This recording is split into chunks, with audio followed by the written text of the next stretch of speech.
Hi, this is Mark at Ding Dong's Garden. This is Rosemary Willow, and it is beautiful. It actually does look like rosemary. I was turned on to it by a nearby nursery, and it's great. Very pretty, very slender stems, long and slender leaves. It's a great addition to the garden.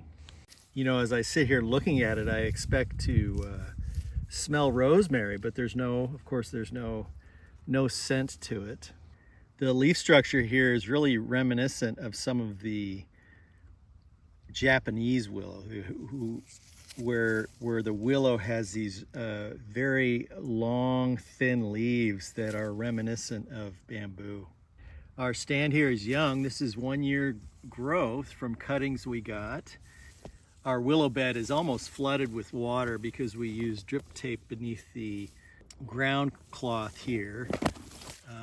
But my understanding also is that rosemary willow does pretty well in dry conditions. Not desert, of course, it does need water, but it will grow in drier conditions.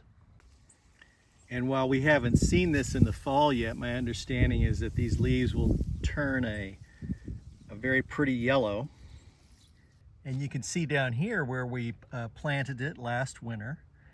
And like I mentioned in almost all the other videos, to plant willow, all you really have to do is take a cutting and push it into the ground right side up, give it water, give it sun, and it will grow like crazy.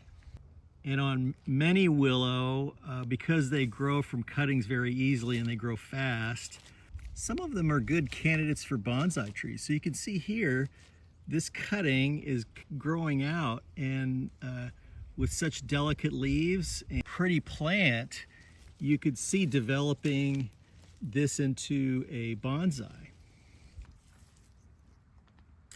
This is rosemary willow. It doesn't smell like rosemary. It's not related to rosemary, but it just looks like it.